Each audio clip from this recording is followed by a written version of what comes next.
Yes, bwana, ni kampuni namba 1 ya michezo kubashiri Tanzania, Betika, na hii ni Betika Kitaa. Bwana, na challenge kwa washikaji kuhusiana na Arnold Schwarzenegger, actor maarufu duniani, lakini namchanganya na Mzize. Arnold hapa atakwenda kama mchezaji mpira. Naona washikaji, je, watashtukia mchongo au la? Bwana, nikukumbushe kwamba kindege cha Betika Vieta kinatoa milioni 45 kila siku kwa kurusha kindege tu. Hakikisha una cash out kwenye odds za juu zaidi ili uweze kuwa mshindi wa kujishindia milioni 45 kutoka kampuni ya Betika.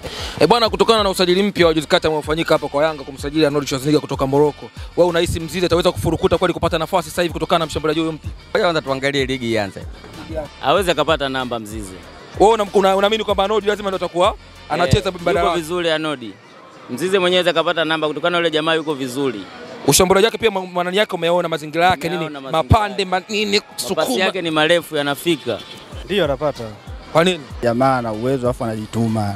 Kwa kinachohitajika ni mazoezi binafsi kwanza kwa ili kocha aweze kukuona na jinsi gani aweza kuperform, lakini kwa sababu yule mtu aliyokuja atakuwa tayari amekuja kwa ajili ya kipaji maalumu. Kwa hiyo tunaweza kusema shughuli itakuwepo. Betika, chaguo la mabingwa.